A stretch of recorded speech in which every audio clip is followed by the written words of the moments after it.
dan tamu undangan, sebelum kita mulai drama musikal wafatnya Rasulullah Sallallahu Alaihi Wasallam, kami selaku MC mengimbau kepada para bapak dan ibu tamu undangan beserta ananda-ananda kami untuk tidak mengeluarkan suara-suara yang dapat mengganggu konsentrasi maupun menertawakan setiap adegan-adegan yang ada dalam drama musikal.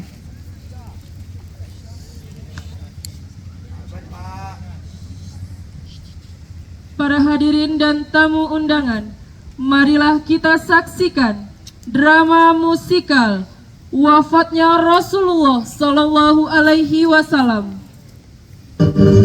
Wahai umatku, kuwariskan dua perkara yang agung kepada kalian, yaitu Al-Quran dan Sunnahku, juga Al-Quran dan keturunanku.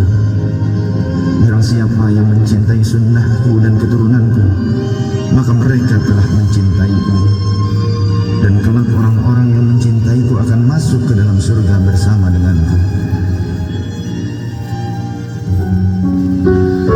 Khutbah singkat ini diakhiri dengan Rasulullah Sallallahu Alaihi Wasallam memandang dengan pandangan yang tenang terhadap mata sahabat-sahabatnya. Pada saat itu terlihat Abu Bakar Siddiq membalas pandangan itu dengan mata yang berkaca-kaca. Umar radhiyallahu anhu menahan nafas tangisnya dengan begitu kuat. Utsman radhiyallahu anhu menghela nafas sepanjang-panjangnya melihat Rasulullah sallallahu alaihi wasallam. Ali radhiyallahu anhu pun menundukkan kepala sedalam-dalamnya, isyarat bahwa waktu itu telah datang. Saat perpisahan sudah tiba dengan Rasulullah sallallahu alaihi wasallam. Rasulullah akan meninggalkan kita. Manusia termulia itu sudah hampir selesai tugasnya di dunia. Saat itu matahari kian meninggi, tapi pintu Rasulullah tetap tertutup. Sedangkan di dalamnya Rasulullah SAW sedang berbaring lemah dengan keningnya yang berkeringat dan membasahi pelepah kurma yang menjadi alas tidurnya.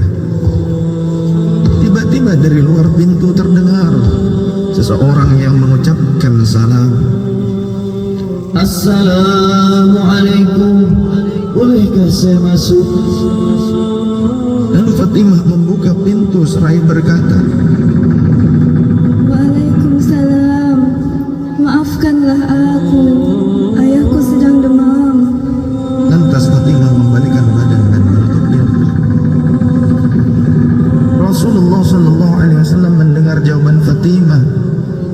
Seraya beliau bertanya, siapakah yang datang itu, wahai putriku? Fatimah pun menjawab, Tidak tahulah wahai ayah, tak pernah aku lihat orang itu sebelumnya. Lalu Rasulullah Sallallahu Alaihi Wasallam menatap putrinya itu dengan pandangan yang menggetarkan. Satu-satu bagian wajah mereka seolah hendak dikenal. Orang-orang yang berada di samping beliau dipandangnya dengan pandangan yang begitu tenang. Rasulullah pun berkata, ketahuilah wahai putriku, dia itulah yang memisahkan kenikmatan dunia. Dialah malakul maut. Dialah malakul maut.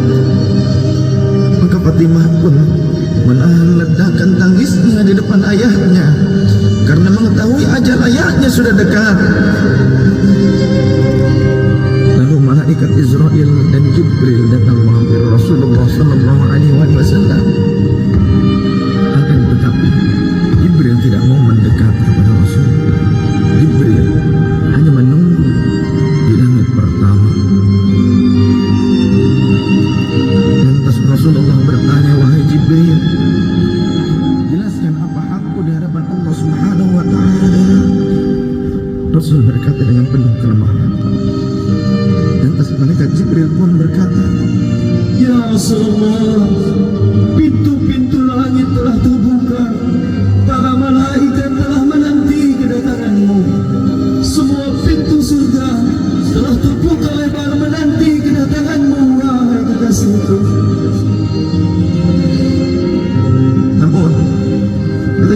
tidak membuat Rasulullah SAW kalimatnya tidak membuat tenangnya baginda Rasul. Maka Rasulullah pun masih penuh dengan kecemasan. Kemudian Jibril berkata, Apakah engkau tidak senang mendengar kabar ini ya Rasulullah?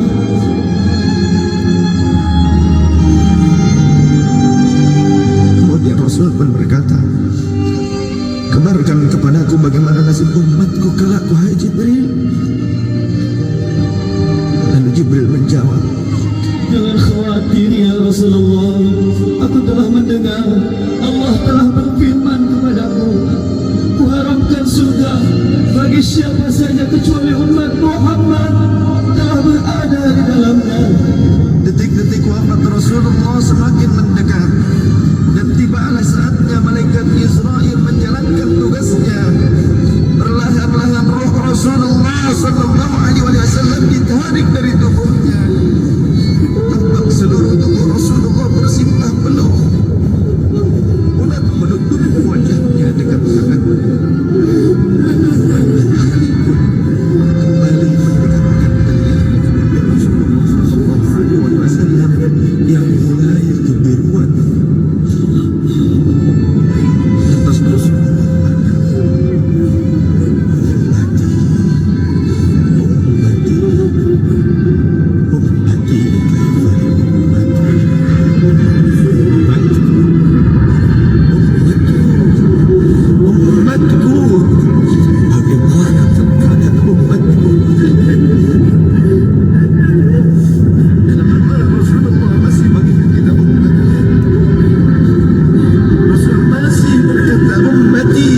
ummati kaifa li ummati